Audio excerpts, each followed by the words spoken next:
Bhutan, a nation synonymous with gross national happiness, is often celebrated as a beacon of well-being. But beneath this idyllic image lies a silent crisis affecting the heart of the nation, its youth. His Majesty the King often reminds us, the future of our nation lies in the hands of our youth. Yet, for many young Bhutanese, the burden of societal expectations, bullying, and unaddressed mental health struggles weigh heavily on their shoulders. Over the past 5 years, Bhutan has recorded over 553 suicides. Alarmingly, nearly 32% of these were youth aged 10 to 24. In 2024 alone, several tragedies shook the nation, including the suicide of a TikToker, which sparked conversations around cyberbullying and societal pressures. TikToker had been attacked by a group of girls at a party before her suicide. The family of a 20-year-old woman who was viral on TikTok and died by suicide in October 2024 is grieving and calling for justice. The victim's mother shared that her daughter had been mentally healthy until a viral video of her caused her great distress.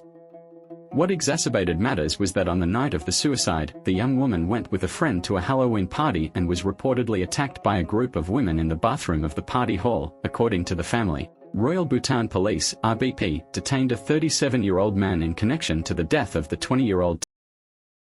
He was the first TikTok account holder who was involved in recording the live TikTok fight and posting contents of the deceased engaging in the fight with the other girl. RBP shared that he will face charges of online harassment, publishing and transmitting obscene communication, and engaging in lewd and lascivious conduct in connection with the case. The highest number of suicides comes from Sansa, 66, Thimphu, 57, and Chuka, 39. Factors such as depression, anxiety, unhealthy family relationships, and substance abuse contribute significantly to this crisis.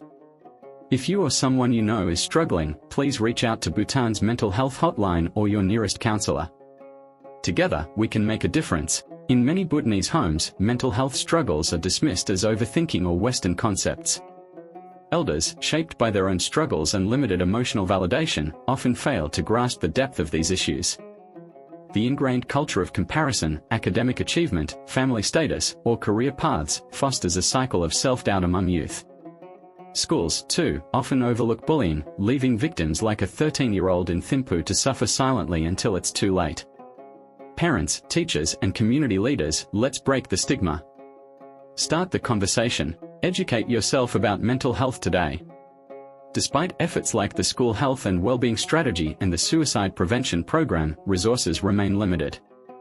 With only 153 counselors for 573 schools and a budget of just 3.5 million Gultram for mental health, there is a long way to go. During the COVID-19 pandemic, over 1,153 calls were made to mental health hotlines, highlighting the demand for accessible support systems.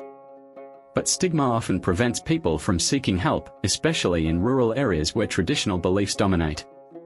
Support mental health advocacy in Bhutan. Share this video, educate your community, and demand better funding for mental health programs. His Majesty often reminds us that our strength is in our unity and our community spirit. Let us reflect on the profound impact we can have in combating suicide and bullying and promoting mental health.